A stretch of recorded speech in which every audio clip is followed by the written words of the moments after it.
গণতান্ত্রিক যুদ্ধ শেষ হলেও ঐক্যের যুদ্ধে ব্যর্থতা রয়েছে। সবাইকে সংকীর্ণতার ঊর্ধ্বে উঠে একটি সুন্দর, সুখী, সমৃদ্ধ বাংলাদেশ গড়তে হবে। দিনাজপুর সরকারি কলেজ অডিটোরিয়ামে এক অনুষ্ঠানে বিএনপির মহাসচিব মির্জা ফখরুল ইসলাম আলমগীর এই কথা বলেন।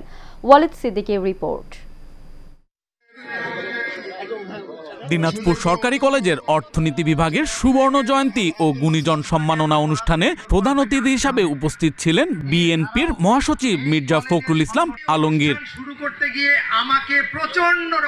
মির্জা ফখরুল বলেন, সবাইকে সংকীর্ণতার ঊর্ধ্বে উঠে একটি সত্য, সুন্দর, সুখী, সমৃদ্ধ ও প্রেমময় বাংলাদেশ গড়তে হবে। আজকে আমার ব্যর্থতা সেই জায়গায় মনে হয় আমরা যে রাজনীতি করছি ওই জায়গায় আমাদের ব্যর্থতা আছে।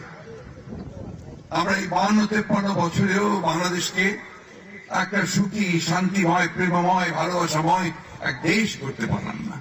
তিনি আরো বলেন, অনেকেই গণতন্ত্রের কথা বললেও তার চর্চা করি না। গণতান্ত্রিক প্রতিষ্ঠানও সেভাবে গড়ে ওঠেনি। এছাড়া রাজনৈতিক দলগুলো পারস্পরিক মতবিরোধে লিপ্ত। আমরা গণতন্ত্রের কথা বলি, কিন্তু আমরা গণতন্ত্রের চর্চা করি না।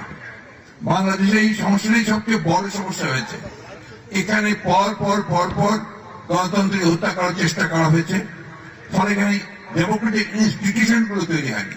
মির্জা ফখরুল বলেন, বাংলাদেশের স্বাধীনতার ঘোষক প্রেসিডেন্ট জিয়াউর রহমান সুখী, সমৃদ্ধ, প্রেমময় গণতান্ত্রিক বাংলাদেশ গড়ার যে স্বপ্ন দেখেছিলেন তা বাস্তবায়নে দেশের সবাইকে একযোগে কাজ করতে হবে।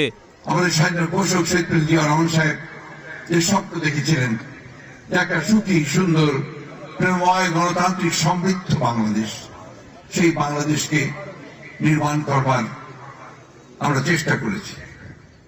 Walid Siddiqui, Asian television, Dhaka.